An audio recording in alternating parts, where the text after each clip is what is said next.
alguna intervención que participaba en las corralas de comedias por ahí, ¿no? Exactamente, sí, era Yo me imagino muy que esto cómico, muy marca dicharachero. Sí. mucho, ¿no? Allí ¿no? Estás afincado en París, donde das clase además en el Instituto Universitario de Ciencias Políticas, el Sciences Po se llama, La ¿no? Fundación Ciencias Po. Conocido así. Y en 1989, o sea, estamos todavía en los años 80, finales, creaste la compañía Grupo Zorongo, ¿no? Exactamente. Con la intención de fomentar el teatro en español en París. Sí, Poco fue después, así. Sí, claro. nació justo de exalumnos de la escuela de Lecoq y de la Sí. escuela de Philippe Collier. En el equipo había gente de Suiza, de Alemania, había gente de Colombia y yo mismo y algún francés, ¿no? Y la idea era, bueno, es que lo que teníamos en común es que todas esas personas conocían y amaban a Lorca. Y ahí empezamos a trabajar sobre Lorca. O Y yo sea, justo empezó el día con 5, Lorca. aunque empezó por ahí, justo el día 5 de enero del 90, presentamos la compañía en la UNESCO. O sea, la presentación oficial en la gran sala de la UNESCO, en colaboración con la Embajada de España y la Embajada de Colombia, lo presentamos allá. Y nació, Son ahí sí nació Zorongo. casi 28 30 años, años. ¿no? Porque en el 92 se creó el festival Sí, Don Quijote, que dijo, viene a ser una herramienta importante para esta idea. Y desde hace 4 años, estás dirigiendo el Festival de Olite, que empieza el viernes, o sea que estarás ya metidísimo, me imagino. estamos, pues te puedes imaginar, entre Sí. el festival que abre la puerta, que continúa, en la situación que estamos, te puedes imaginar, Lérida al lado, no muy lejos, Aragón por el otro lado, la verdad que es un poco Estamos así, ¿no? Cruzando los una dedos. situación delicada, no preocupante, porque yo pienso que si se respeta la normativa y nos cuidamos y portamos todas mascarillas, no tiene por qué haber ningún problema. Yo La creo que verdad no. es, la verdad es la irresponsabilidad. El problema viene cuando se es irresponsable. Pero si es responsable y aparte se ha reducido el espacio de 400, estamos en 150 personas, es decir, que vamos a mimar al público mucho para que esté a gusto y bien. Y Claro, claro disfrute. que sí. Y luego a tu lado, bueno, al mío, yo lo veo a mi lado, no sé cómo lo veis vosotros, tengo a Felipe Cabezas. Felipe es como un barcelonés de Chile. Yo le he oído decir cosas así, ¿eh? Tú corrígeme Algo si así, me algo así. equivoco, ¿eh? Sí. Con todas las connotaciones que ello implica, ¿no? En el tema que estamos hablando, me imagino. Y llegaste a Barcelona en 2002, se ha formado en teatro gestual, en mimo, en máscaras, lo hablábamos antes, con Berti Tobías, y también es un discípulo de la comedia del arte. Así es. Ese es tu sello, ¿sí o no? Bueno, sí, yo creo que como todas las cosas hay unos momentos de pasión muy intensa. Yo creo que por allá, por los años 2005 y 2010, fueron 5 años en los que estuve viajando tanto a Italia varias veces, en Madrid, y siguiendo a los maestros también para ir aprendiendo, y es algo que yo creo que luego queda.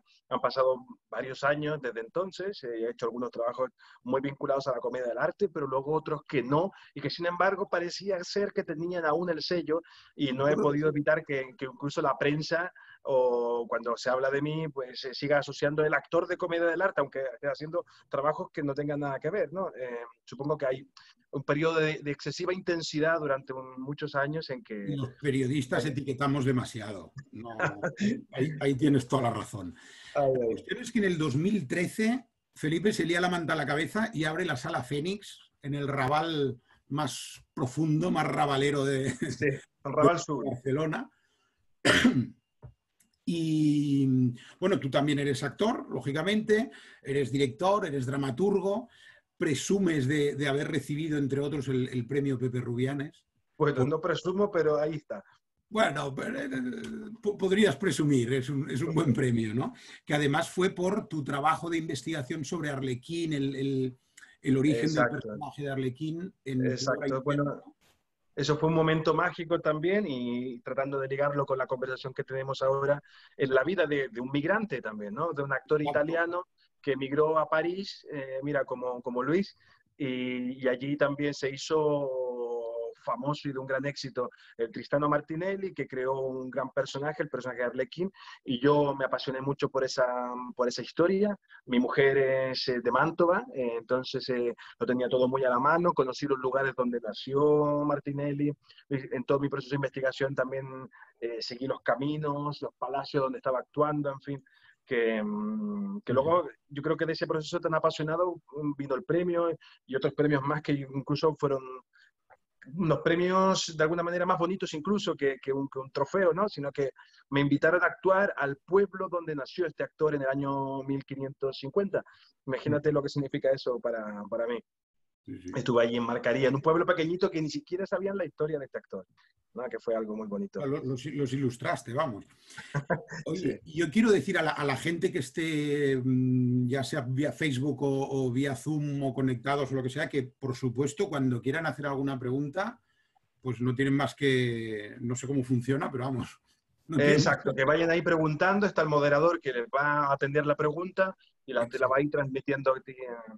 Cualquier cosa. Yo he pensado, para empezar, Luis, te haré una serie de preguntas que yo creo que te situarán para todos y nos... Okay. Bueno, Un bien. poquito. Para empezar, ¿cómo vas a París? ¿Cómo vas a París? ¿Por estudio, por trabajo, por huir? ¿Por qué? No, primero yo aparecí en Francia en el 80 con la compañía Grumo, era una compañía de la Universidad de la Complutense, teatro universitario, y fuimos a actuar al Festival de Nantes, Festival Universitario de Nantes. Ahí, pues, sabes lo que puede pasar. Aquella era la efervescencia, la locura, estaba todo el mundo deseoso de todo. Unos se volvieron, pero yo me escapé, dejé la compañía y me escapé en autostop a París. No tenía nadie. Me quedé en París 6 días y dije, esta es mi ciudad, aquí me quedo, o sea, esto es mío, aquí es mi sitio y me sentí ahí. Me volví a Madrid, yo había acabado ya magisterio, estaba trabajando para un centro cultural que formamos en Carabanchel, en Blasco Ibáñez, para la Junta Municipal, trabajaba en institutos, todo siempre en relación al arte, a artes escénicas, siempre. Marionetas, títeres, fin de fiesta, los chavales, los cursos, lo típico de aquella época, de aquel movimiento, que era todo la renovación pedagógica. Yo incluso llegué a ser profesor de expresión corporal, yo me formé con Marta Sinca en Madrid, con Ángeles Alonso, y formaba en escuelas de verano en Granada y Madrid, daba talleres para profesores de escuela aplicando la expresión corporal. Pero en el 86 ya no aguanté más Madrid, ni movida ni leches, esto era muy pequeño ya para mí y me largué porque no era esto para mí y me fui a París, me fui a hacer LECOQ con 4 duros, sin beca, sin nada, evidentemente, porque no había nada, y me marché. Y me hice LECOQ, entre trabajar de miles, faenas, pequeños trabajos, grandes trabajos, saqué la escuela y creamos la compañía. Pero fue un deseo de viajar a París, de vivir en París, estar en París, y digo la verdad, me fui sin billete de vuelta. Evidentemente, en aquellos años, pues imagínate tus padres, campesinos, que eran campesinos, agricultores, pues acabado magisterio, pues hijo, no te vayas, haz proposiciones, quédate. Y yo me acuerdo que le dije a mi padre, le dije, mira, papá, déjame, tengo derecho a equivocarme, y tengo ya el título de maestro, ¿no? Tengo magisterio, que es lo que quería, y tengo un diploma universitario. Pues bueno, ahora tengo derecho a equivocarme. Y me dijo mi padre, me dijo, la verdad, no hay quien pueda contigo, o sea, que lárgate.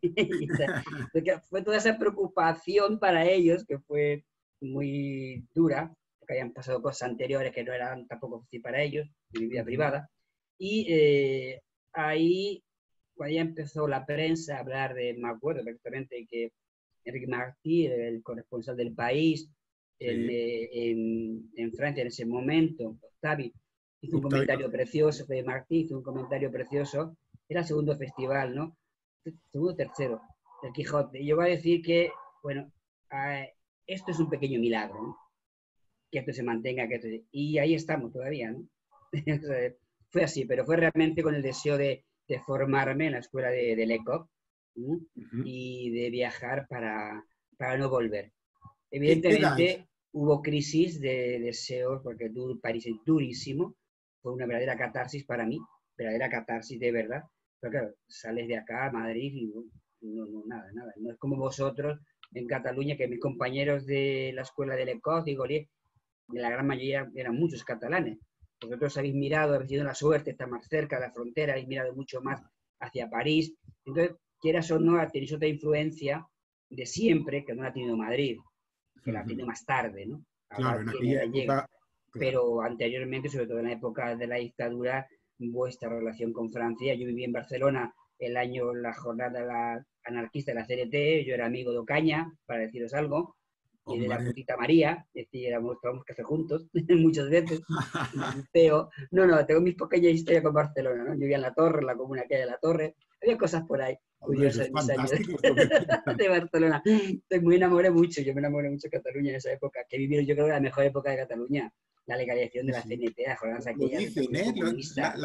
La gente que lo ha vivido lo dice. Bueno, fue maravilloso. El celeste estaba a tope, aquello era impresionante, impresionante.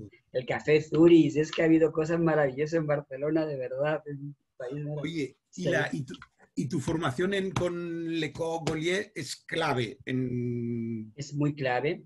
Ya no solo profesionalmente, porque me dices, es lo que te lleva allí, lo que te hace quedarte, ¿no? Lo más hermoso que descubrí con esta formación fue que el Goliet me sacó el bufón que tengo dentro. Y yo ya ahora me considero realmente un bufón. Y a veces en broma digo, ahora que tengo el castillo de Olite, que voy por el palacio, no, yo lo que quiero es que el príncipe Felipe me nombre bufón real, lo que yo quiero, ¿no? Y que me dé, cuando sea mayor, y que me dé el palacio de Olite para vivir, que allá montaremos alguna fiesta, ¿no?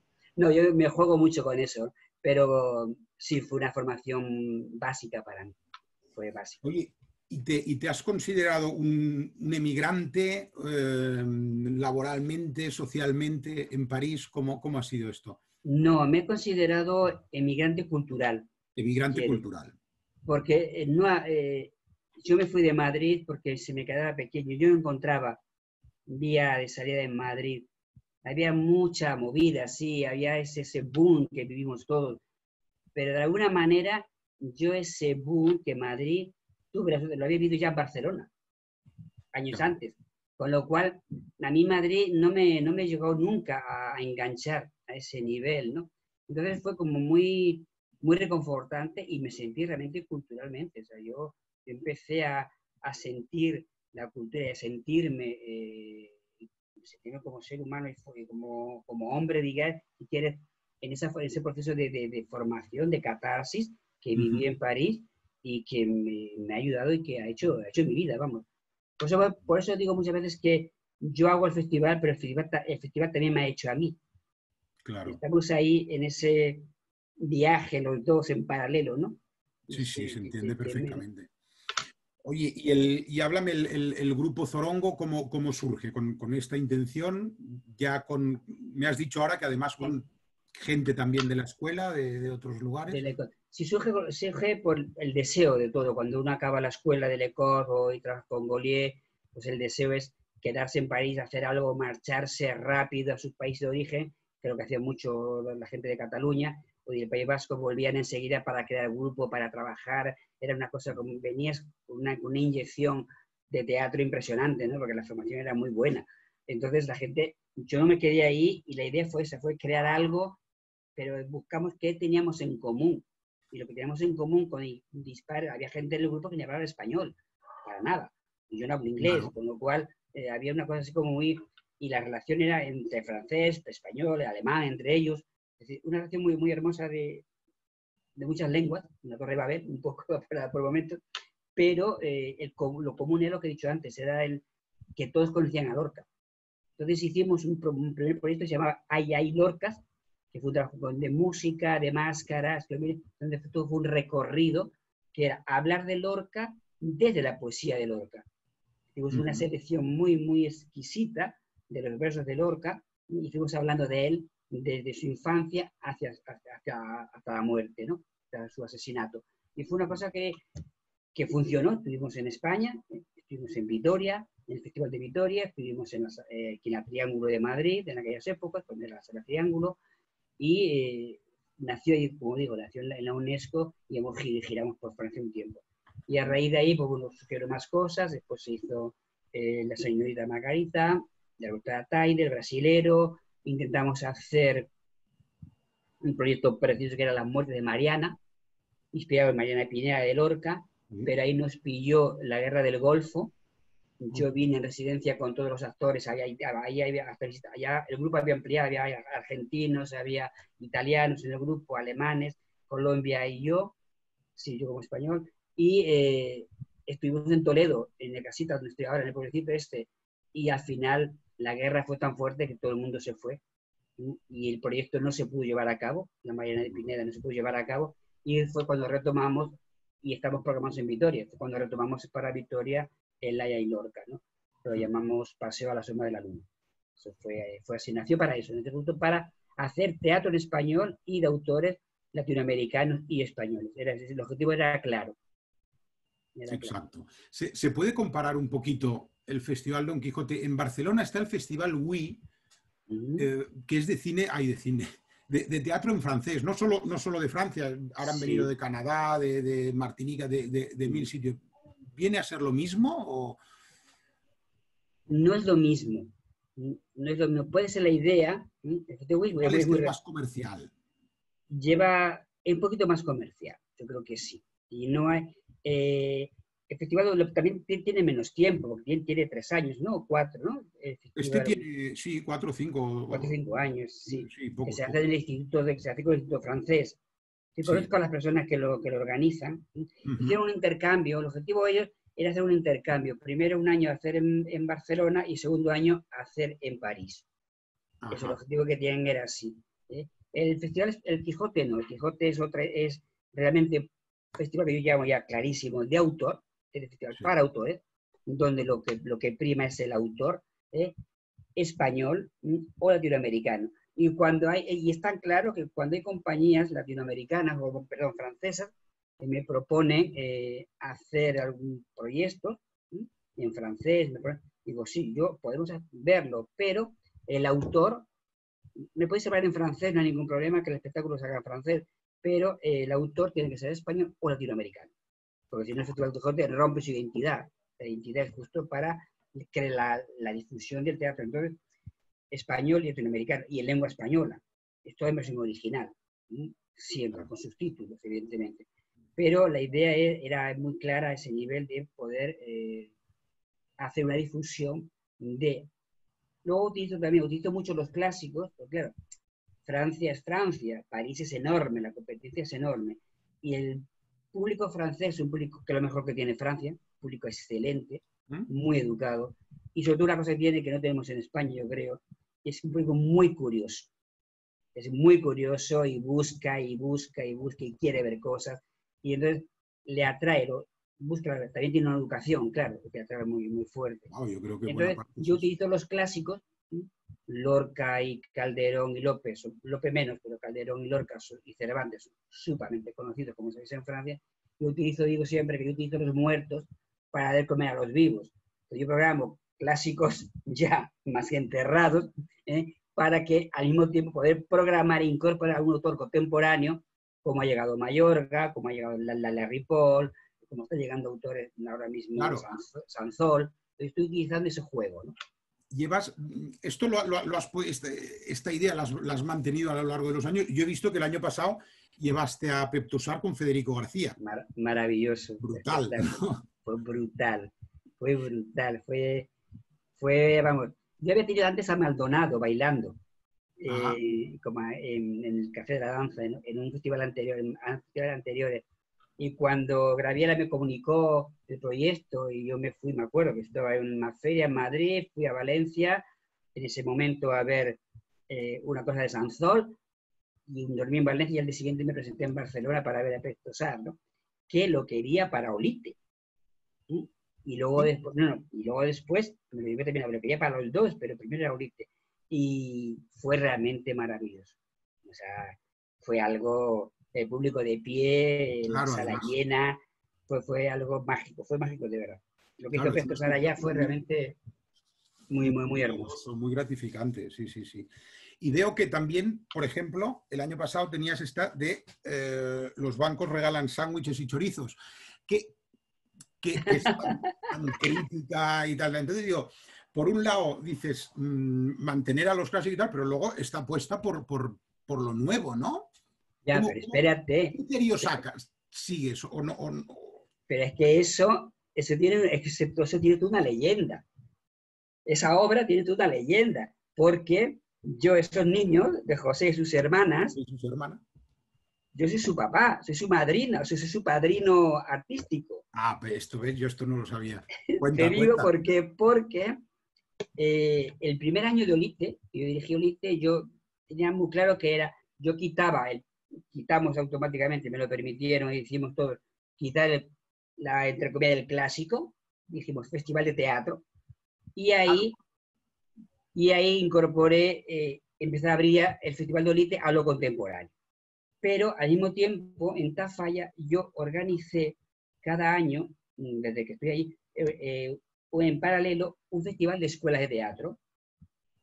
Y yo invitaba cada año a 3 escuelas de teatro, con proyectos de fin de carrera. Pues siempre he sentido, ves ahí quizás mi labor pedagógica de ser maestro, ¿no? Siempre he sentido que yo, como director de un festival, tengo la obligación de abrir un festival a las nuevas generaciones, de que ellos darles la posibilidad de darles el primer bolo, como se dice, ¿no? Que sea fuera del aplauso de la mamá y del amigo de la escuela que la acompaña a final de curso, ¿no? Entonces, claro, fue esto. Y hablé con Antonio Simón, que somos muy amigos, que es profesor del instituto, hablamos, le comentamos, y me dijo, hay este proyecto, Luis. Entonces llamé a la escuela, estuve en contacto con el instituto, y de ahí les invité al primer encuentro de escuelas en el Festival de Olite. Los muchachos la armaron, porque es que tienen una energía impresionante, la armaron de verdad. Bueno, yo esto ya acabé en Tafalla una noche bailando jotas con ellos, o sea, te puedes imaginar, ¿no? Así es como acabó la historia. Y el caso se quedó ahí, para mí era fin de carrera, pero llegan a Barcelona, tantarantada los programas Tantarantana, hay varias veces, premio Revelación de Barcelona, y los llevan a Tárrega. Y Tárrega pues, tiene que constituirse como compañía. Entonces, todo el cuento Estaban chiste, constituidos, claro. estaba como grupo escolar. Y de ahí me llama y me comentan esta historia. Dije, bueno, me dice que lo vamos a llamar José y sus hermanas. Como yo sé que detrás del proyecto, me parece mucho Lorca, está Lorca mezclado ahí, como que está enterrado en Montjuïc, dicen ellos, y cosas así, la tumba está allá, ese chiste que cuenta. Dije, bueno, pues yo espero que el José sea un auténtico Pepe Romano. Y las hermanas que sean todas Adela, no quiero ninguna angustia, le dije a las muchachas, ¿no? Digo, no quiero angustia ni martirios, quiero Adelas, o sea, que adelante con el proyecto y a por ellas.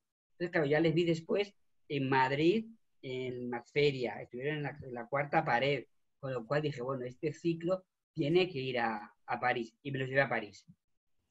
Y aquí está donde está la tristeza, que este año estaban programados en Olite, para hacer en la programa oficial en la Cava, ya fuera del programa de escuela, en el Gran Express de la Cava.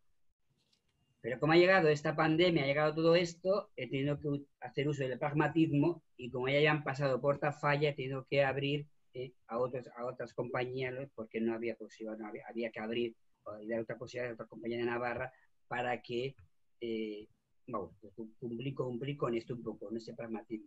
Pero viene de ahí. De ahí viene. Oye, Felipe, que nos estamos entrando demasiado en Luis. No, está estupendo, es muy interesante. Él nos ha contado cómo fue a París. Tú cuéntanos por qué vienes a Barcelona. Oye, es en el 2002, ¿no? En el 2002, exacto. No te lo vas a creer. Ahora que estoy escuchando a Luis, estoy flipando bastante porque a mí hay algo de casualidad que también me trajo Lorca por aquí, por este lado. ¿Qué pasa? Y esto ahora pasa. Yo acabo la escuela en Chile, hicimos estos 4 años de Stanislavski, la mili del teatro que le llamo yo. Y había algo que me atraía muchísimo, que era García Lorca. En el último año hicimos como tesis, pues montamos Yerma. Y vivimos una experiencia muy, muy intensa porque una de las actrices, muy joven, una alumna actriz, murió en ese momento. Y de una enfermedad fulminante. ¿no? Y Lorca nos marcó mucho. Y luego, al tiempo después, me llamaba mucho la atención, siempre he querido muchísimo a Lorca. Y nos vinimos aquí con la ignorancia desde allí, desde mis 21 años recién salido de la escuela, 22 años que tenía, de que España era como toda una, ¿no? Toda igual. No sabía que me venía a Cataluña y que había otro mundo y otra cultura. Desde allí lo veía como todo muy, muy cercano, ¿no? Y decía, me voy a España, ¿no? Cuando llegas aquí te das cuenta de que has llegado a cualquier sitio menos a España, ¿no? Hay como algo de una personalidad muy única. Y sin embargo yo venía un poco buscando eso. De hecho, mi primer trabajo cuando llegué aquí, estuve en la escuela con el Berti y al acabar la escuela, junto a Marisol, una amiga chilena también, hicimos Así que pasen 5 años, pero para 2 actores, ¿no? Y era un poco lo que a mí me trajo. Pero cuando yo estaba en Chile y estaba a punto de viajar y yo dije, a mí también se me ha quedado pequeño, pues aquí necesito viajar, hablé con profesores, con maestros y preguntando, ¿dónde puedo seguir? ¿Dónde puedo seguir estudiando y complementarme? Y todo el mundo, fue casualidad o no, pues todo el mundo me dijo Barcelona, Barcelona, Barcelona, y acabé aquí. Desde entonces, pues ya han pasado 18 años.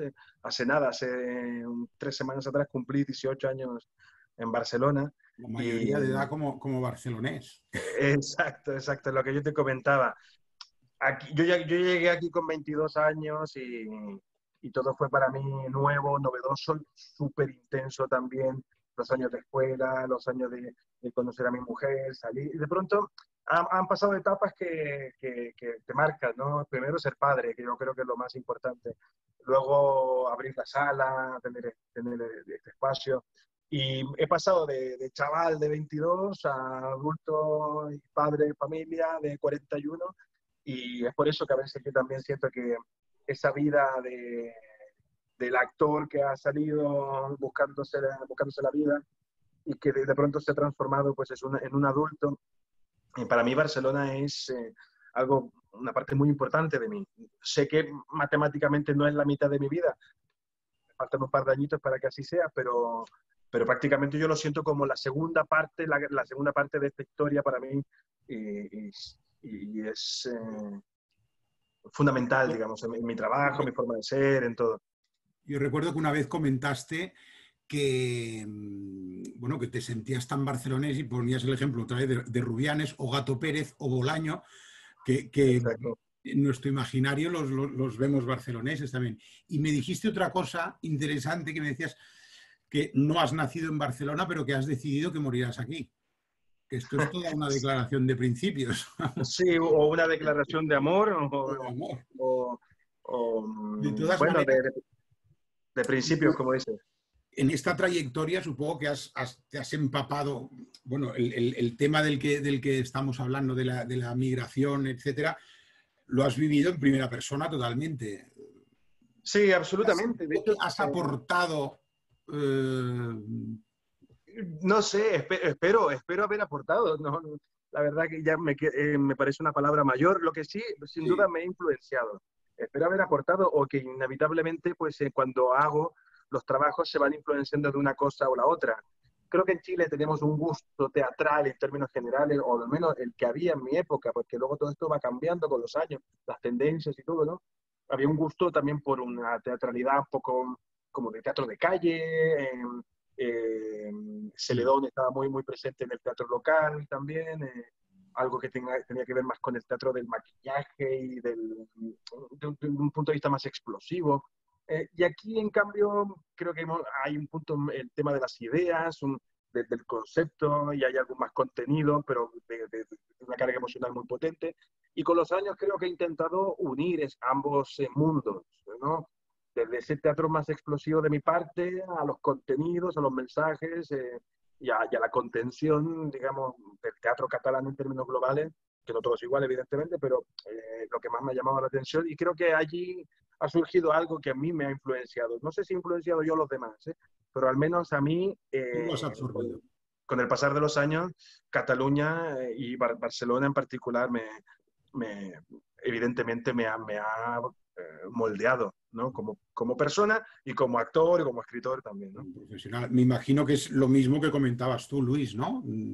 Sí, O sí, sea, las ciudades en las que te adoptan, Porque hay que hablar así, son las ciudades las que te adoptan. Tú llegas extranjero y te adopta la ciudad y te hace la ciudad y vas creciendo con ella. Y una cosa que yo, por ejemplo, que sabéis que Francia, ahora con ser emigrante, extranjero, el tema es muy delicado. Yo siempre he dicho que lo que más me gusta de París, no solo pasear por París, sino lo que más me gusta es sentirme cada día extranjero. Me parece maravilloso. Sentirse extranjero cuando te sientes, claro, también cuando vives en unas condiciones mínimas y cuando estás aceptado por la ciudad. Pero saber que no eres de ahí, ser consciente que no eres de ahí y que en cualquier momento puedes cruzar el puente, eso para mí es maravilloso, porque eso es un impulso permanente de crear, de buscar cosas, de recrearte la vida misma, de vivir el momento de otra manera distinta, ¿no? O sea, decir, bueno, es que mañana a lo mejor no puedo estar aquí ya. Me viene con billete de vuelta, pero a lo mejor me tengo que volver, ¿no? O sea, pero ese volver está todos los días, con lo cual lo vivo intensamente. Me calma, la verdad, confieso que he tenido momentos de muy loco en París, de mucha vivencia. Ha habido momentos, ya todo se calma también, la ciudad ha cambiado, todo cambia, y uno va cambiándose y adaptándose de otra manera. Pero es el placer de este extranjero siempre, maravilloso para mí. Cruzar puente es lo que me gusta en la vida. Es lo que más me gusta de todo. Bueno, también París, ¿no? Y España, estáis más cerca, siempre lo tienes. Y tú estás trabajando también entre Madrid, bueno, en Olite, ¿no? Lo tienes ahí, estás en un sí, hombre, creo que tu territorio es mucho más amplio, ¿no? Sí, mucho más amplio. Y luego también la verdad, como mi festival es de teatro en español, pues bueno, mis relaciones son con España, pues son yo empiezo a viajar en enero a la Feria de Madrid y acabo en la Feria de Ciudad Rodrigo en agosto, cuando iba a Ciudad Rodrigo, ¿no? Entre tanto está San Sebastián, está Huesca, está Palma del Río, que son las ferias para mí claves, para buscar cosas. Son ferias que sí está más cerca. Y con América Latina, bueno, pues siempre he tenido mucha relación de 14 años permanentemente con Colombia y con Bolivia. También he participado alguna vez en Chile, en el Santiago Gamil. En Argentina ha pasado también, en México también, pero bueno, la verdad es que la distancias es más. Y que bueno, yo me fui de España, pero a raíz del Festival del Quijote, pues tampoco me he ido del todo, ¿no? Claro. No he vuelto, pero tampoco he ido del todo. O sea, estoy los así. puentes a mí, ahí más en ese puente permanente. Sí. En esos puentes. A mí, Bueno, por ahora ejemplo, mismo, me pasa lo contrario, que sí que he roto el lazo, me he desconectado bastante, ¿no? de Chile. Y que a pesar de que he ido y que voy cada 5 años, que es bastante poco, y voy allí y trabajo, me siento, cuando voy allí, me siento muy... o sea, yo voy avanzando a un ritmo, ellos avanzan a otro, hay cosas que... a veces me pasa que me siento extranjero en Chile también, que no, y cuando al pasar de unos días y yo también me relajo y acepto las cosas como son allí, o me acepto yo también. Bueno, en fin, cuando paso por un proceso de adaptación los primeros días que llego a Chile y entonces me acomodo, pero cuando voy por trabajo con mis espectáculos y tal, pues sí, a veces me siento un poco siento la distancia, como si el tiempo hubiese también hecho un vacío, ¿no? en mí. Y entre Chile y yo, ¿sabes? Luis, y al Festival Don Quijote cada año va una compañía latinoamericana, si no me equivoco. Antes sí, hace unos años que ya no podemos porque no hay ayudas suficientes. Hace unos años que ya, antes estaba todo más abierto, tenía una subvención nominativa, con lo cual era todo más abierto para Quijote. Eso me la quitó el Ministerio de Cultura en Madrid. Entonces ahora mismo ya es muy estricto, no puede justificar gasto de compañía que no sea española. Entonces es muy complicado, ¿no? Es muy complicado. Pero sí he colaborado último que ha sido con el Año Colombia, que fue realmente maravilloso. El Año Colombia, que hizo todo un proyecto político de Francia con Colombia, y ahí el festival tuvimos el Label del Año Colombia, y ahí tuvimos 2 compañías de danza concierto y Sankofa Danza, tuve en el Café Danza. Es decir, que sí he tenido ahí, ese es mi deseo de siempre tener algo de América Latina. Y lo que estoy haciendo ahora para cubrirlo, esta ausencia de no tener dinero para traerlos, pues a lo mejor recurrir a buenos actores franceses, o autores latinoamericanos que están en Francia, para tener América Latina presente. Por ejemplo, este año hemos hecho un proyecto, una lectura dramatizada de Zapotito de Nueva York, que es un texto de la autora mexicana, Pequeña Salón. Y de ahí hicimos una lectura dramatizada y la incorporamos en el festival, con lo cual México estuvo presente este año en el festival. Y lo que estoy haciendo para mantener el espíritu de América Latina en el festival. Me recurro a la gente que está en París, que hay mucha gente en París, de América Latina. Y veo que chocas con la burocracia y con... Claro, es que hay mucha burocracia cultural. Es que hay mucha burocracia cultural. No hay política cultural, hay burocracia cultural. Si es que hay unos tiempos que no coincidimos en los tiempos. No podemos coincidir en los tiempos. París, pero lo sabéis, no hace falta que lo cuente. Trabaja a 3, 4 años, mínimo a 2. O sea, tiene que presentar ahora mismo, por ejemplo, la programación de temporada. Tú las firmas y se presentan en mayo, en junio. Se presenta todo justo antes de irse al Festival de Aviñón. Pero te vas al Festival de Aviñón ya para buscar a 2 años, no para el año, para buscar a 2 años. Es decir, y esos tiempos en España no existen todavía. Entonces yo tengo un problema grave a la hora de elegir tiempos, lo paso muy mal, porque vivo con mucha incertidumbre a la hora de las ayudas, claro. Y tienes que adelantar dinero constantemente, tienes que adelantar y adelantar. Es un momento que dices, bueno, ¿hasta cuándo, no? Un poco delicado. A todos los niveles, porque en la Fénix también me consta que es una guerra continua, claro, en cualquier sala. La guerra de la burocracia, bueno, sí, de planificar. Imagínate ahora con lo que cuesta planificar. Nosotros ya estamos cerrando la temporada del próximo, la 2021. Nosotros también programamos eso, ¿no? Estos 10 meses al año, 11 meses al año, excepto en agosto. Y es complicado, ¿no? Pero hemos hecho un esfuerzo y hemos hablado con compañías.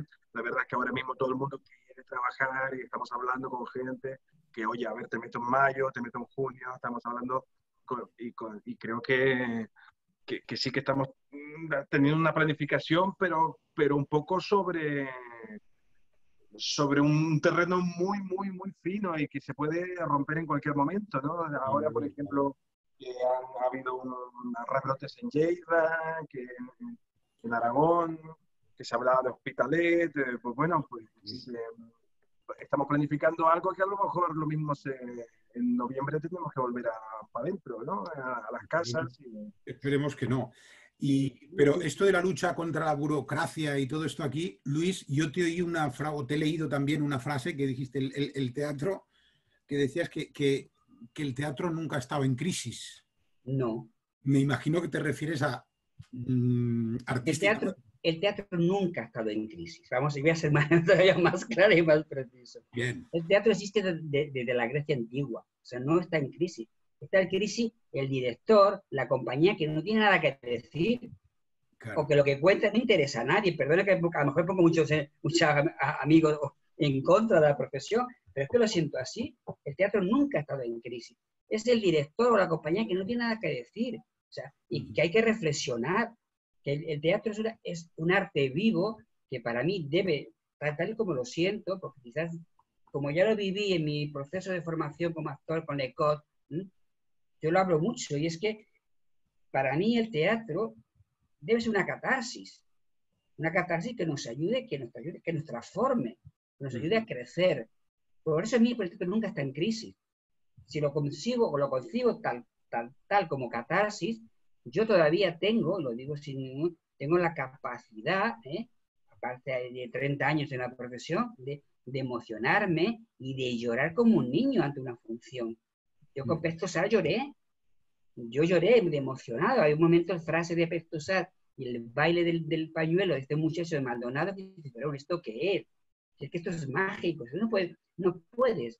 Entonces, yo llego a la sala de teatro y llego de manera lo más neutral posible, ¿no? Yo no me leo los programas. Yo no me leo ningún programa. Yo me abandono como un niño que me cuente, si me lo cuentan bien, yo me abandono y me pierdo. O sea, es el momento aquí y ahora. Entonces, por eso para mí nunca está en crisis. Está en crisis, claro, cuando me tengo que ir a una sala, digo, ¿esto qué es?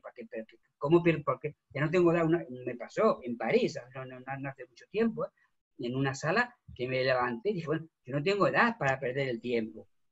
Ya, no tengo edad para perder el tiempo. O sea, ¿qué hago yo aquí viendo esto? Me levanté y me fui.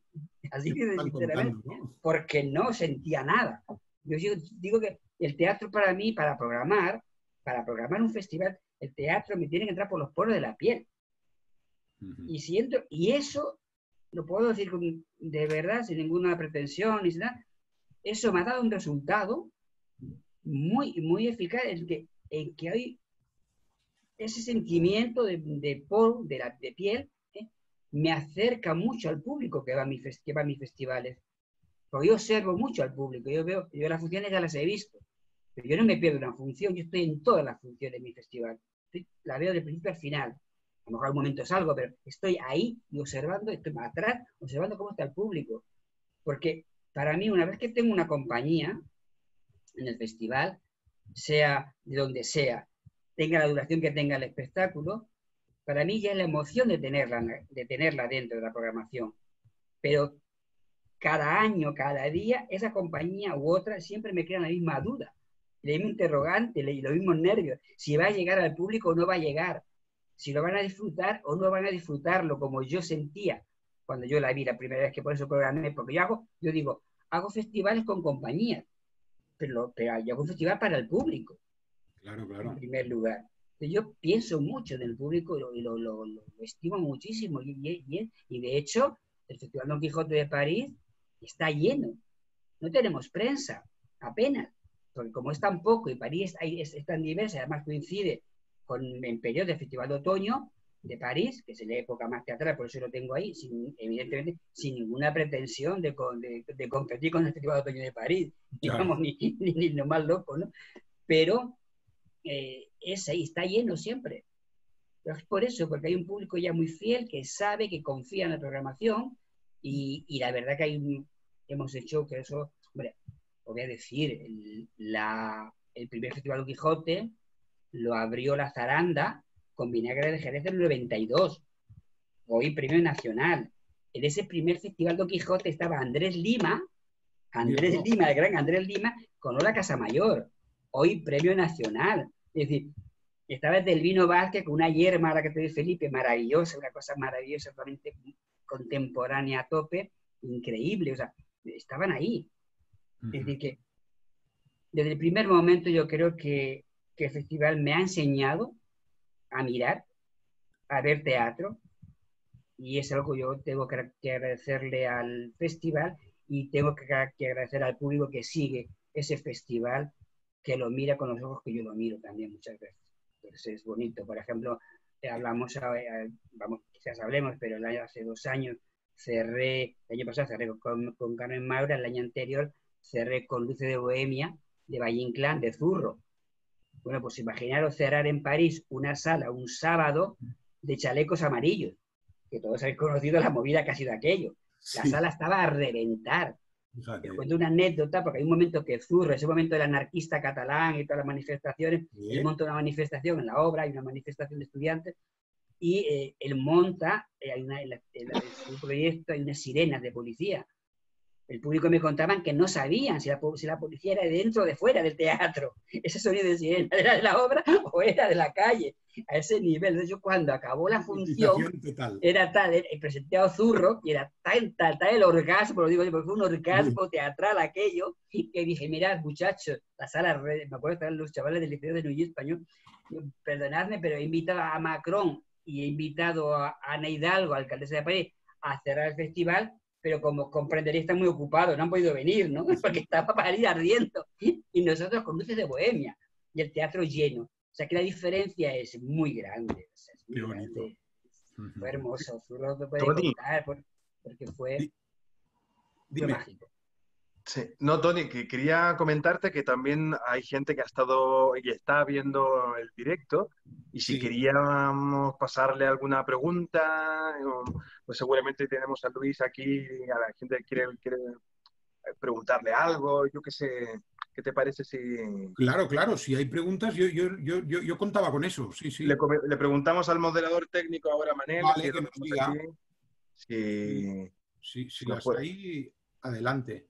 Si no, yo tengo muchas también que no pararía. Sí, bueno, claro, seguro que sí. Y nada, oye, aprovecho esta mini pausa también para agradeceros que estáis aquí. Para la Sala Fénix también es súper importante el momento que estamos viviendo, tratando de ligarlo un poco con lo que, con todo el tema que llevamos aquí. Pues en mi primer año en que nos invitan al GREC, es la primera vez que nos invitan en esta situación. También se ha dado un poco, como decía Luis, con José y sus hermanas, se me ha dado una situación muy particular en que se me invita al GREC y luego ocurre lo que ocurre, la pandemia mundial, y hemos organizado pues este radioteatro que luego a las 9 os invito a escuchar y todas estas conversaciones alrededor de ese radioteatro, ¿no? Entonces, bueno, para mí es muy importante y es Claro. muy enriquecedor esta experiencia de coloquios alrededor del radioteatro. Felipe, Dime, ¿y Tony. Bitácora tendrá una versión sobre un escenario o Estamos en ello, no? justamente La temporada que viene. para poder llevarla a escena. Es un proyecto ambicioso con actrices, músicos, cantantes. En principio tenía que haber sido ahora, durante el mes de julio. De hecho, hoy el estreno en directo. Y estamos trabajando en ello para la próxima temporada, poder tener la versión completa, ¿no? La versión, porque son varias historias y todas historias de inmigrantes.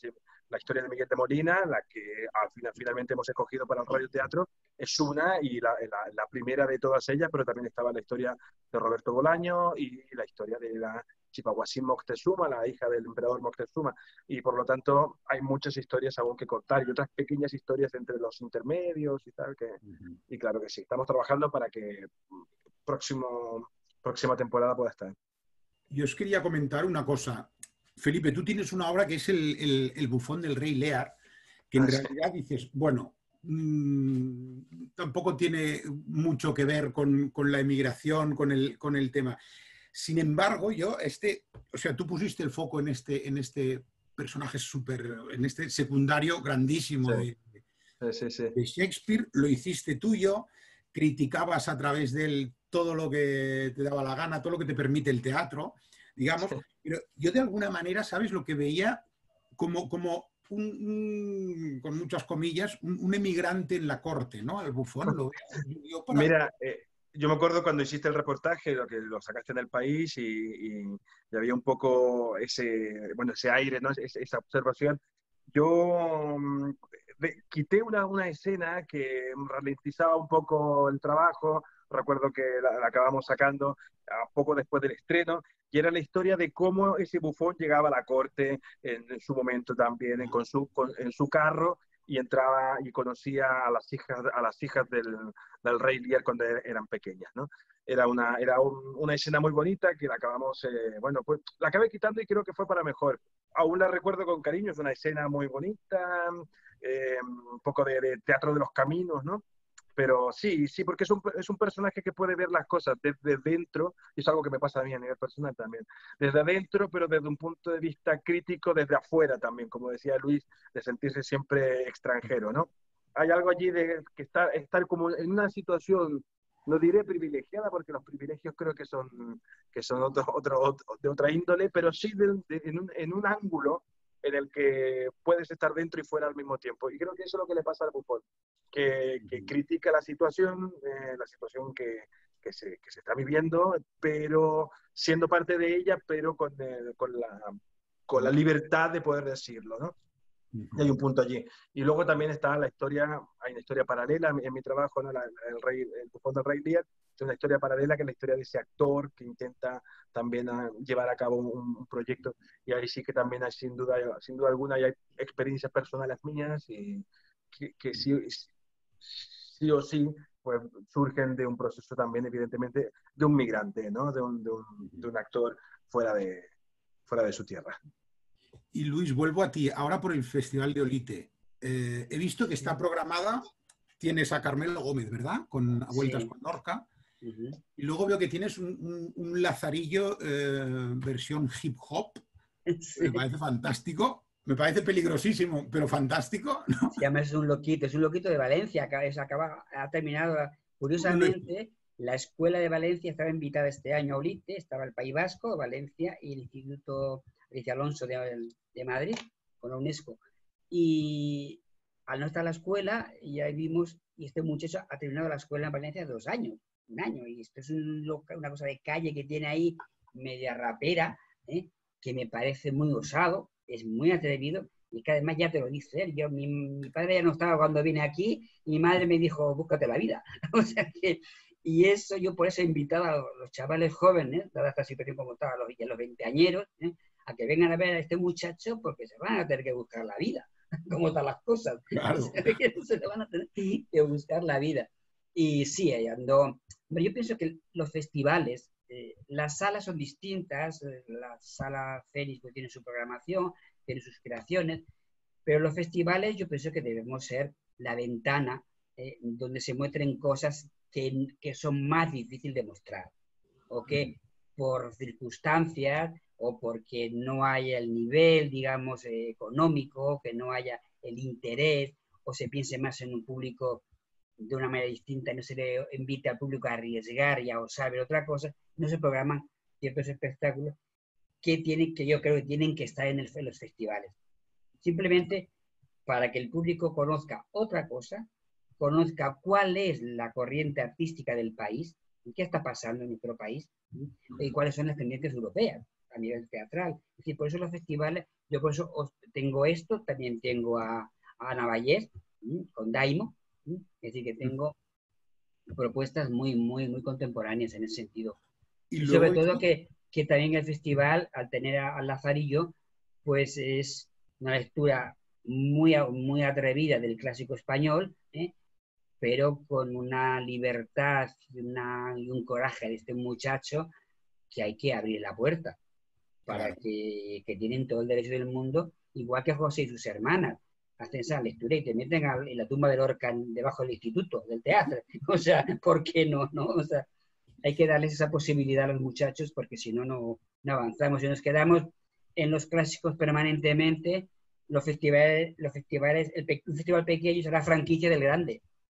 Yeah. Y eso no puede ser. O sea, un festival como Olite no tiene los presupuestos que tiene Almagro, ni Mérida, ni el Grec. Entonces, o arriesgamos, y lo que he dicho, lo decía en la prensa el otro día, el dinero público está para arriesgar. O sea, tenemos que arriesgar con dinero público para que las pequeñas producciones, las pequeñas salas que están dando un lenguaje muy distinto, hay que apoyarles, y a los festivales iguales, hay que apoyar estos espacios donde se está abriendo, se está enseñando, se está mostrando, está mostrando al público otra versión, otra, más acertada. Yo no entro en calidad, pero sí entro en la posibilidad que tienen las salas pequeñas y que tienen ese coraje de arriesgar y de mostrar cosas nuevas y de investigar, porque si no, nos vamos a lo fácil.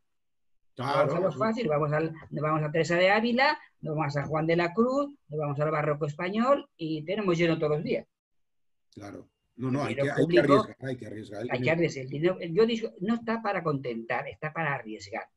El dinero público está para arriesgar y ponerlo ahí donde, claro, tampoco lo vas a regalar y lo vas a tener a fondo perdido, pero si una compañía, una sala que ha mostrado una coherencia artística, hay que apoyarla. Para mí eso es política cultural.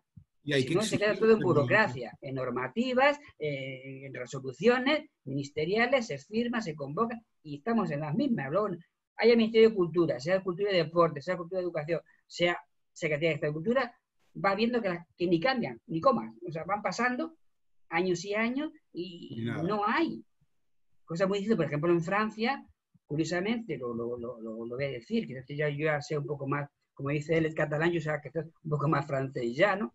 En Francia, cuando habla de cultura, se habla de teatro. Es teatro la cabeza, no es el cine. Está el Museo del Louvre, pero cultura en Francia es teatro. Es la Comédie Française y el Festival de Aviñón. Y los 7 teatros nacionales que han acogido en esa, y hablamos de migración, en ese espíritu tan francés de saber muy bien que yo me enriquezco, yo voy a enriquecer mi cultura aceptando la cultura del otro y sirviéndome y acogiéndome al otro, Ahí tenemos las propuestas que tenemos en Francia, o sea, en los teatros nacionales. Hemos ido a la Belle en La Colina, a Luis Pascual en el Odeón, está Óscar Castro, Óscar Sisto, están todos estos actores, directores y dramaturgos chilenos y argentinos, Copy. Toda esta gente son de esa política cultural que no tenemos en España. Tenemos una pregunta de una espectadora, Laura, que pregunta: ¿hay diferencia entre las tendencias teatrales europeas y no europeas? Y luego pregunta, matiza un poco, si esta diferencia es más palpable en el estilo o en el contenido. ¿Cómo lo veis? Que responda Luis, que yo creo que tengo ganas de escucharlo. Dime, ¿puedes repetir la pregunta? Yo la repito, que la tengo aquí en el chat. Pregunta si hay diferencia entre las tendencias teatrales europeas y no europeas. ¿Se nota mucho? Sí que hay diferencia, porque incluso en Europa mismo, o sea, no puedes, hay una tendencia teatral, toda la cultura teatral de los países del este tiene muy poco que ver con la cultura teatral española, por ejemplo. O sea, aquí no hay un Tadeusz Kantor, lo más cercano a Tadeusz Kantor es la zaranda, por ejemplo. Pandur, que se nos fue, amigo y compañero, la Medea que hizo con Blanca Portillo no es española, es Blanca Portillo, pero es él, que viene de los países del este. Por lo cual esas tendencias son distintas. Las otras tendencias, pues si vas a América Latina, tienen toda una corriente, ahí Felipe puede hablar mejor que yo quizás, pues todo el teatro de la creación colectiva, de Enrique Buenaventura, por ejemplo. Te vas a África y es todo mucho más a la tradición oral. Es decir, que hay, y luego ya si nos ponemos en las tendencias teatro asiático y teatro no, pues ya es otra historia, ¿no? Sí que hay diferencia, claro. Porque el teatro, como dice Peter Brook, habla de la vida y es vida, ¿no?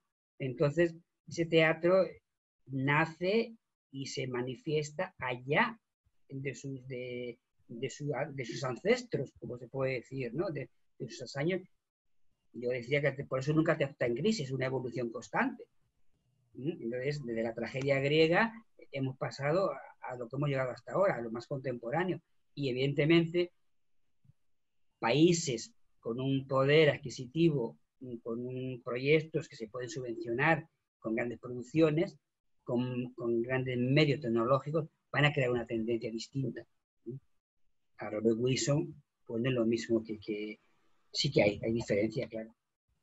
Mira, bueno, no sé si quieres decir algo, Felipe. Sí, bueno, también visto que evidentemente hay diferencias porque como dice Luis, pues el teatro es vida y la vida en cada sitio es distinta, pues también aprovecho de destacar las ciertas similitudes que me sorprendieron también la última vez que estuve en Chile, de ver cosas que de alguna manera esta tendencia hacia, en términos generales, de lo que es la cartelera de Santiago de Chile un viernes por la noche, ¿no? Que hay algo muy parecido, se pueden encontrar cosas como lo que está haciendo José y sus hermanas, o cosas que salen, que tienen ese aire al Antic Teatre de Barcelona, o a la Sala Hiroshima, ¿no? Ese punto del postmodernismo, o del teatro postdramático, que también se está viviendo como una tendencia actual, ¿no? En Santiago de Chile, que se podía ver y que me parecía curioso de ver cómo estas tendencias que pueden estar aquí y allí, y me preguntaban incluso por qué, ¿no? Más allá de... Y supongo que vivimos en una época en donde los artistas están viajando constantemente de un lado a otro, de que aquellos que están creando en Chile o han estudiado aquí, o los que están aquí, pues han salido un festival allí, que quizá, no sé de dónde surge la tendencia, digamos de Barcelona, puede ser, no lo sé, pero también está influenciada por extranjeros que están viviendo aquí, ¿no? Hay algo allí de, bueno, pues Al hilo de globalización también de ciertas tendencias que lo hace también muy atractivo, ¿no? Saber que hay sonidos y pensamientos similares en otras partes del mundo, quizás naciendo contemporáneamente, ¿no? Sin saber que el otro también está en la misma línea. A mí lo que sí me gustaría quizás comentar, que es que en este recorrido de tendencias, yo creo que debemos de aceptar que cada país, cada cultura está en su momento, está en su evolución, está en su civilización, en su proceso de crecimiento. Y no debemos, yo creo, es verdad que muchas veces en Europa, al teatro latinoamericano o al teatro africano, se lo ve con cierto exotismo, ¿sí? Pero están en el derecho de estar en ese proceso. No tienen por qué estar, que es el problema de la globalización, que como que todo tiene que estar en el mismo momento, como que todo se hace igual en todos los sitios, y eso, para mí, yo lo aparto y lo dejo solo en la discoteca, que todo el mundo baila la misma música, todo el mundo baila lo mismo, y todo el mundo se mueve igual. Ya no hay ninguna originalidad, que es una pena ver a esos cuerpos de 20 años moviéndose todos iguales. No, hombre, no, manifiéstate, haz algo más con tu cuerpo que copiar al otro, o no moverte siempre lo mismo, ¿no? Entonces, esto, yo creo que debemos de reivindicar y aceptar ese lenguaje cultural y corporal.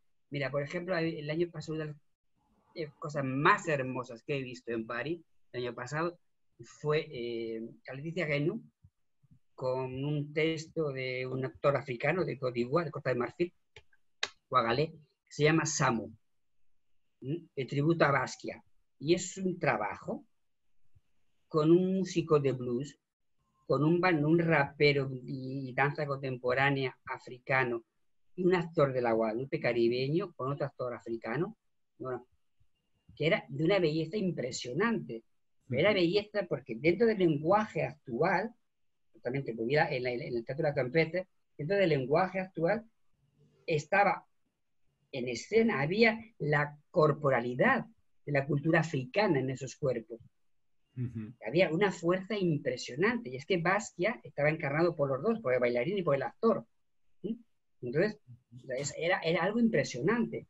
Entonces, toda esa riqueza, y eso lo podemos ver en París gracias a este proceso de globalización, es verdad, pero porque este autor y esta directora han sabido conjugar esas culturas y dejar que el cuerpo hable. El cuerpo hable desde, digamos que hay momentos de verdad del espectáculo que casi es un viaje místico, de gospel, realmente de gospel. Es algo impresionante a ver, ¿no? Es una cosa que recomiendo. Y claro, es ahí ese lenguaje que yo me refiero. Mira, tenemos otra pregunta de un oyente. Dice, Ramón nos pregunta, ¿cuál sería la mayor aportación que un inmigrante puede hacer a la idiosincrasia del teatro local, desde su punto de vista migrante? ¿Cómo lo veis? Felipe, te dejo a ti. Tú que has vivido como inmigrante, como actor. Luego te cuento, lo hago yo. Bueno, pues supongo que es, creo yo, y me aventuro aquí a una pregunta que no le he dado vuelta. Creo que es lo que te comentaba hace un momento de Buffon, que es poder criticar una crítica constructiva desde dentro y aportando desde esa mirada que los otros no pueden ver. El otro día, lo quiero matizar un poco. El otro día, yo tengo una prima que está viviendo en Madrid, y ella es enfermera. Está enfermera de la UCI, o sea que ha estado toda la pandemia en primera línea. Cuando empezó la desescalada y empezó la gente a salir como a mogollón, ¿no? A las terrazas y tal, empezó a criticar y comentando cosas que si las medidas, que si el gobierno o la gente, tal. Siempre desde un punto de vista constructivo. Piensa tú que ella está al pie del cañón todos los días salvando vidas, ¿no? Y yo hablamos con ella y le dije, mira, ¿sabes qué? Me acabo de dar cuenta que te acabas de integrar a España. Ella lleva menos de 2 años aquí. Dije, porque solamente cuando te sientes del lugar eres capaz de criticar sin miedo, ¿no? A veces parece que es como que parece que estás de invitado en una casa y dices, bueno, mejor no digo nada, ¿no? Porque yo no soy de aquí. Pero en cuanto ya te sientes de allí y dices, oye, pues esto no me gusta, esto está mal, ¿no? Esto yo creo que lo deberíamos cambiar. Tú sientes que pagas impuestos, sientes que eres del lugar y sientes que te pertenece, ¿no? Ese grado de pertenencia te hace también decir, oye, pues, ¿por qué no mejoramos esto, no? Porque a ti te interesa. Te gusta. Entonces creo que cuando llegas como inmigrante y haces las cosas que hacías en tu país, pues estás un poco, bueno, enseñando, ¿no? Cosas. Pero en cuanto eres capaz de integrarte, tocar los temas y las cosas que hay en el entorno y desde tu perspectiva, pues criticarlas constructivamente, ¿no? Para mejorar la sociedad, la situación. o lo que queramos hacer con el teatro, que yo en principio creo que debe ser como una herramienta digamos, para ser mejores, ¿no? Yo creo que allí ese es el aporte que puede dar una persona que viene de afuera y que quiere integrarse y que quiere también ser parte de la sociedad. No sé, Luis, si estás de acuerdo conmigo. Sí, sí, estoy totalmente de acuerdo, pero yo diría algo más, incluso que el emigrante cuando llega, es como su capacidad de observación se agudiza.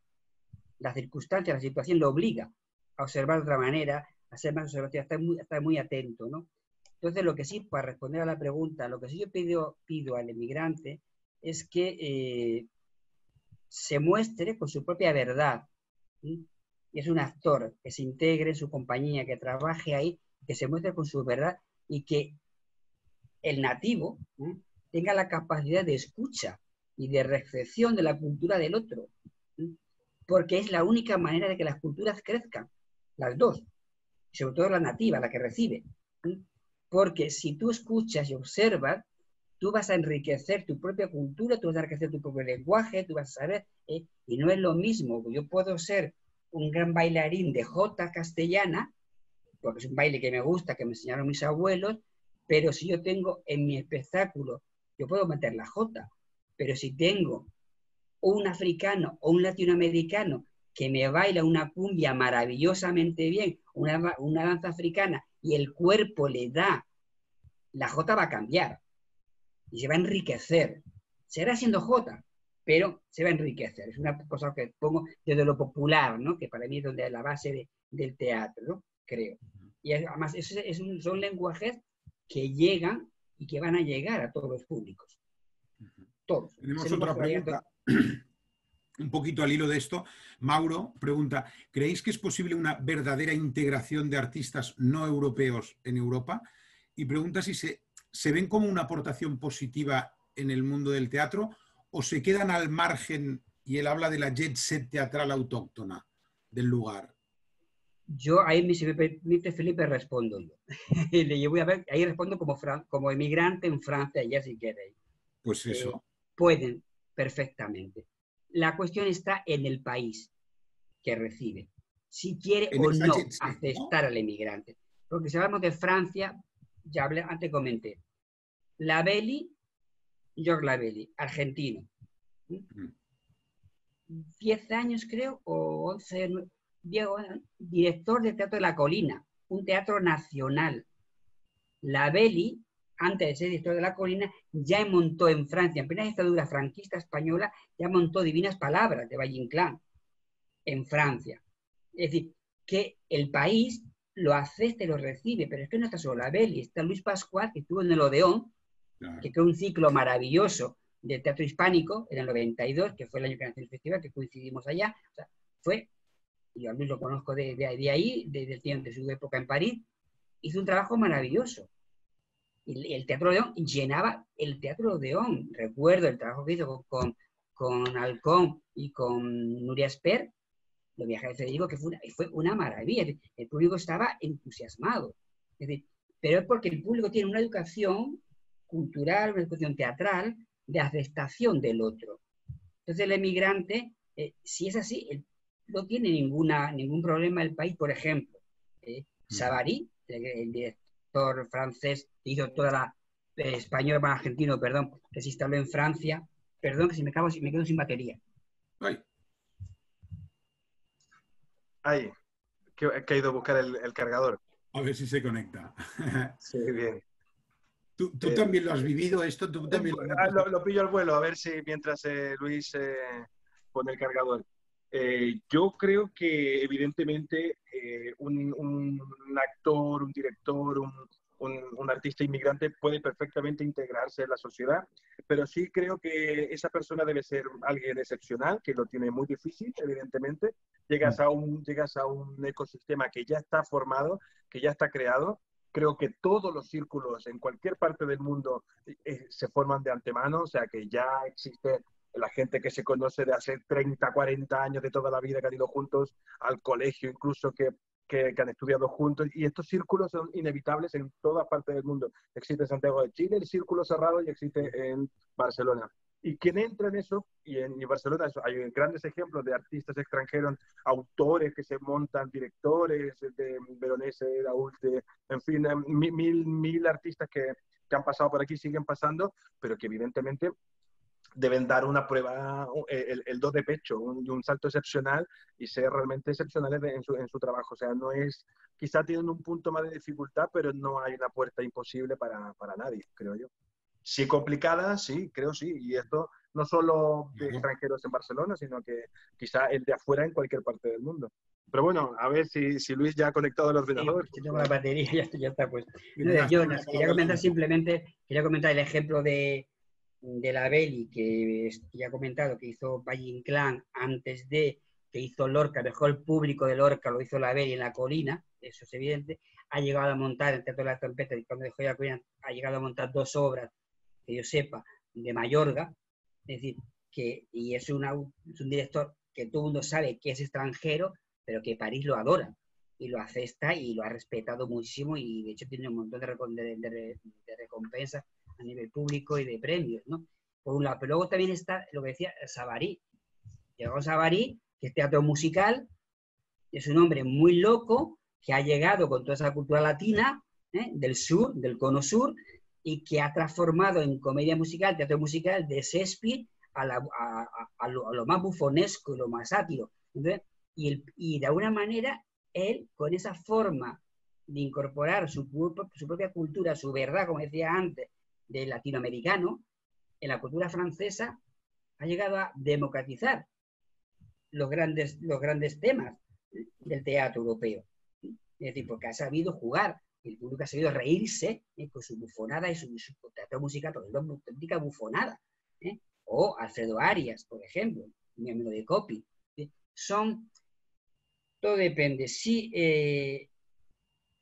desde la educación, que es la base para mí de todo, desde la educación enseñamos a aceptar la cultura del otro, el emigrante que llega será escuchado y podrá trabajar.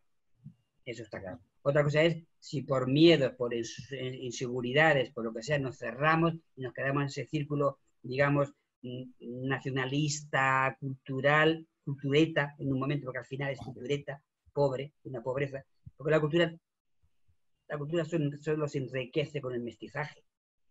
Yo, por ejemplo, y eso yo también lo digo, me lo dio París. O sea, yo nací en Toledo. Yo hago la broma, pero cuando uno nace en Toledo, puede ser judío, puede ser musulmán y católico. Difícilmente protestante. ¿Qué hago yo con los suecos? Yo estoy antes con Túnez y con Latinoamérica. ¿Qué hago yo con un sueco? No, nada. Está muy lejos. Y yo no puedo negar que soy producto de ese mestizaje. Por eso soy antinacionalista, antibandera, ante todo, claro. No, el mestizaje está ahí. Y es lo único que yo creo que puede enriquecernos y nos puede salvar de las hecatombes. El mestizaje cultural y el respeto hacia el otro. Muy bonito y totalmente de acuerdo. Felipe, aquí hay una pregunta de Mauricio para ti, que te pregunta cómo te has sentido como chileno haciendo comedia del arte y hacerla en Italia. ¿Qué clase de acogida ha tenido?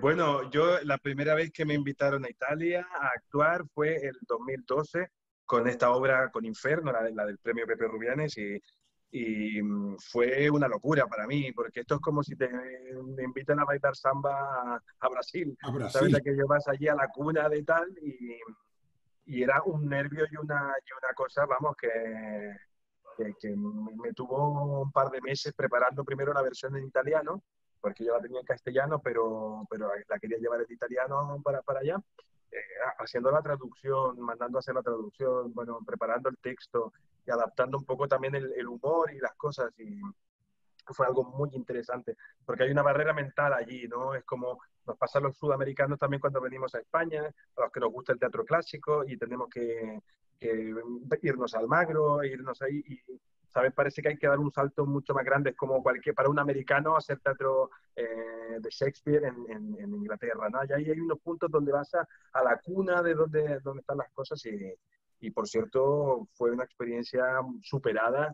He vuelto a Italia 4 veces más, la última el año pasado.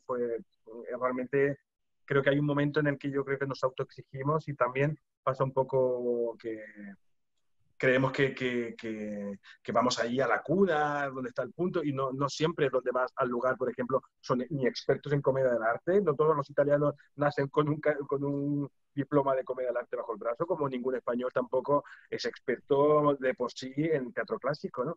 Teatro clásico español del siglo de oro. Por lo tanto, vamos allí también con cosas aventajadas también por los estudios, por la autoexigencia. Creo que me he autoexigido también para ir a Italia mucho más, como hace ahora, hace muy poco, que me autoexigí muchísimo para hacer las pruebas para la compañía de Teatro Clásico de Almagro, donde, por cierto, me aceptaron, y luego vino la pandemia, que todos conocemos, pero que también ¿Cómo tuve viene la pandemia? me preparé el Lazarillo de Tormes para tal, castellanizando el texto, en fin. Creo que a veces nosotros mismos, como extranjeros, nos exigimos más de lo que realmente se pide y respondiendo a la pregunta de la comedia del arte, pues sí, fue una experiencia además enriquecedora porque de autoexigirme tanto, creo que hicimos un trabajo muy bonito ahí en Cremona. Yo no sé si falta mucho tiempo, pero yo creo que deberíamos hablar. Estamos sobre ahora. Un No, dime. momento. Al hablar de migración, teatro, estar en Barcelona, que comentaba yo al principio, yo creo que no nos podemos olvidar de los argentinos, de esta Tolcachir, Veronese, Exacto. ahora Nelson Valente, que vino aquí también y lo petó todo, como podríamos decir. Yo no sé si esto es evidente que han influenciado mucho, supongo que ellos también se habrán influenciado no sé quién empezó, digamos, pero yo lo que digo, o sea, el teatro argentino este de texto y de proximidad que surgió con el Corralito de Tolcachir, de la compañía Timbre 4, el piso de Tolcachir tampoco sería mucho más grande que la Sala Freiherr o la Fénix, ¿no? ¿Me entiendes lo que quiero decir? ¿No? Sí. Que aquí ya estábamos un poquito predispuestos, pero desde luego no sé hasta qué punto han influenciado en el teatro de aquí. Bueno, yo lo que te decía en su momento también, no tiene ni que ver ni dónde vienen, ni de dónde son, ni quiénes son, porque en un principio también tuvieron todo que demostrar, lo tenían todo por hacer por delante, y simplemente creo que eran personas, bueno, pues, y han sido, Tolcachir en este caso, pues excepcional en su trabajo, y ha abierto camino, digamos, para él y toda una generación de gente que trabaja como él por méritos propios. Yo creo que todos debemos aspirar un poco a eso también, no tanto por ser de un sitio u otro sitio, por pertenecer a una cultura o no, sino que por méritos propios, pues conseguir cosas como las ha conseguido él y otros tantos que... Un poco aquí sí que se ha tendido un puente, ¿no? Porque con el temporada alta se ha llevado a Argentina, está triunfando en Argentina, ese torneo de Turquía, sí. Es un poco de ida y vuelta, ¿no? De ida y vuelta. Yo lo de Tolcachir, lo de Claudio, ¿sí? Puedo decir que a mí la primera persona que me habló de él fue Ana de Massaga, que es hoy la mujer que lleva todo el trabajo de Joël Pomerat, los grandes autores franceses. Me habló hace mucho tiempo de ello. Me dijo, Luis, había estado en Argentina, y me dijo, tienes que seguir a este muchacho. Y de ahí ya lo llamamos, vino a París, estuvimos en el Festival Don Quijote, y de ahí Claudio, la familia Coleman saltó a toda Europa, volviendo a la inmigración, porque ahí aparecieron en colaboración con Ana de Massaga, que hizo llamadas, porque ella tiene todos los contactos de Francia del mundo, a 40 profesionales franceses, y de ahí lanzaron a Claudio Tolcachir, gira Francia, gira mundial. Es decir, pero porque, devolviendo, es un país muy receptor, que sabe que si yo recibo esto, me voy a enriquecer. Claro, y después, curiosamente, Claudio Tolcachir, la familia Coleman, estuvo en el Festival Don Quijote Y 2 años más tarde, 2 años o 3 más tarde, estuvo en el Festival de Otoño de París, en el Rond-Point. Pero antes había estado en una sala pequeña, que es un festival Don Quijote, ahí, pero que surgió porque hay un grupo de personas curiosos, interesados en los proyectos internacionales. Que eso a veces, pues bueno, en España, quitando Madrid y Barcelona y Sevilla y algo en Valencia, no se ve mucho, y Bilbao. No se ve mucho que haya una programación internacional que pueda girar. Es triste, pero es así. Porque fijaos ahora mismo, ponemos el ejemplo en casa, Angélica Líder. Angélica Líder produce fuera, después viene para acá, pero produce fuera todo lo que produce. Y lo último que ha hecho en el Teatro de la Colina, Padre y Madre, yo no sé si lo llegasteis a ver acá porque luego llegó la pandemia, creo que iba al canal, aquí en Madrid, bueno, 2 obras maestras. 2 obras maestras de lo que de Antonia Artaud podía decir teatro total, porque era impresionante. Y volvemos a la inmigración. Hay un momento que ella viene y saca en escena, hablando de su madre, saca todo una tradición de jota y de trajes típicos de la Vera, aquí en Cáceres. Y es totalmente teatro popular. Es impresionante, es totalmente lo más contemporáneo, lo más vanguardia que puedes ver, pero ella ha sabido incorporar lo más popular, que es una jota y un traje, y la ceremonia de los empalaos, que es una ceremonia ritual de Semana Santa. Es decir, y está ahí hablando de su madre, ¿no? De la muerte de su madre. Es decir, que ahí por ejemplo, otro ejemplo que decías de la inmigración, Adela Kim, un director francés que murió el año pasado, de origen libanés, ha sido el que ha hecho conocer en Francia a Calderón, a Guillermo Calderón, el uruguayo. Él, por ejemplo, ¿no? A raíz de que también había trabajado mucho con el chileno Óscar Castro, que Óscar Castro había escrito un texto que creo que era así como el 11 de septiembre de Allende, algo así el texto era, no recuerdo, creo que fue el 83 o por ahí, y Adela Quin lo dirigió en el Teatro Catí d'Ivry. Y después Adela Quin esa relación crea con Chile y va a aterrizar en Uruguay y es decir, que hay todo un viaje de ida y vuelta, pero claro, eso se puede hacer, volviendo al tema otra vez, porque detrás hay una política cultural, hay un Estado que quiere que eso exista. Pues, por ejemplo, y ahí acabo, como ejemplo, Macron acaba de cambiar sus ministros, ha hecho una renovación, ha colocado a una ministra de Cultura, que es de Jacqueline, se llama Barceló, que os digo que fue la que denunció a Nadal por dopaje, que tuvo que pagarle, creo, 10.000 o 15.000 euros a Nadal, porque le denunció pero ahora es la ministra de Cultura, en este momento. Pero esta mujer lleva una semana de ministra. Os digo, cada entrevista que hace, se hace acompañar de un director de teatro.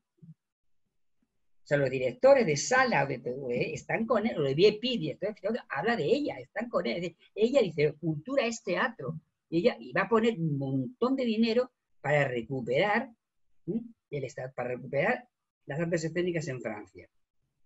Política teatral, el estatuto que tenemos en Francia, lo digo por si toman ejemplo en España, que ya en el 92, primer festival, yo hice un encuentro con un sindicato francés y con un actor de Madrid.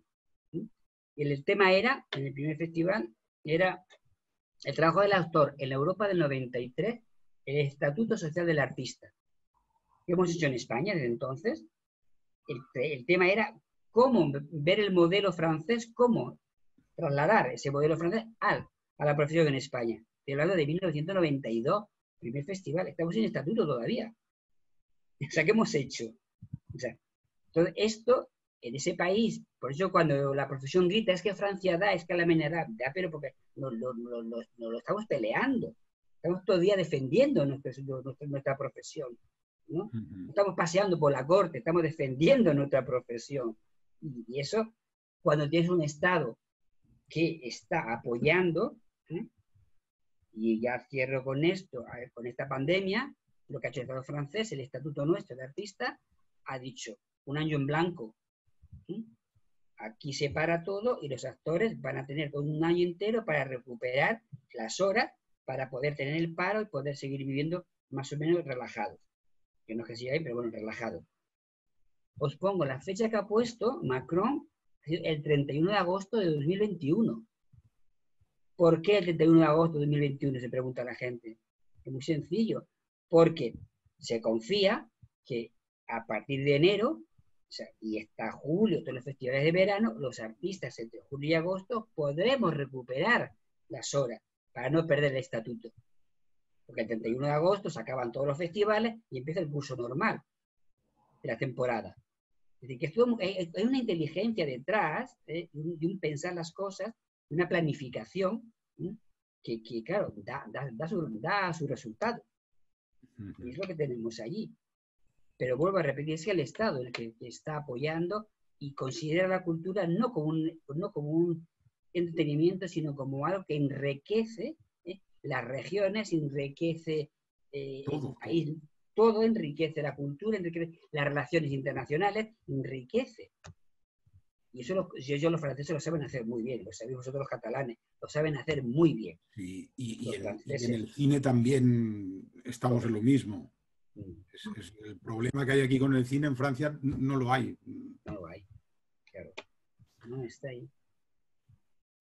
Bueno, yo no sé, Felipe, no sé si vamos bien de tiempo, si hay que ir acabando o Yo qué. creo que por el tiempo que teníamos del Zoom habría que acabar. Está súper interesante todo. Realmente me ha encantado esta charla.